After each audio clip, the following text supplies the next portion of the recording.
Let's do one assignment before moving on to the next video. In this assignment, we will focus on DAX related functions.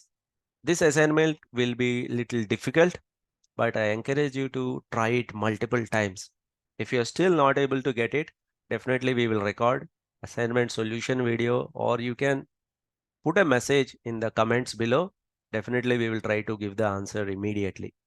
So try to get this PDF file. This is a PDF file. You can download this from our assignments folder. So here is question number 1.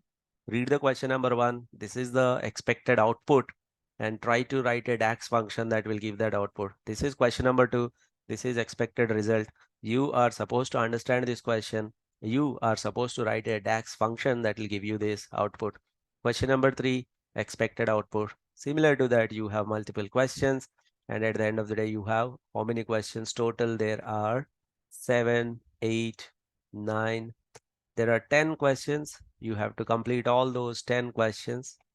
Yes, there are 10 questions. Try to complete all these 10 questions.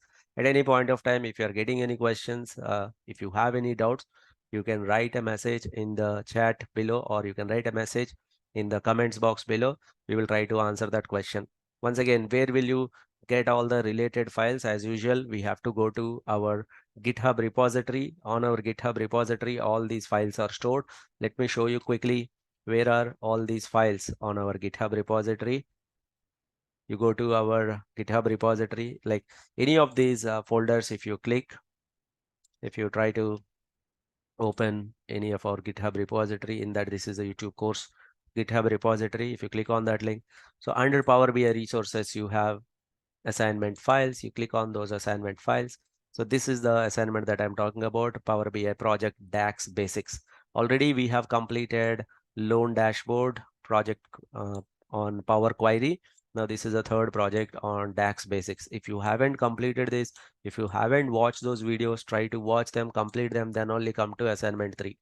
But what I'm saying is try to complete this assignment before we move on to the next video. All the best with this assignment. I'll see you in the next video.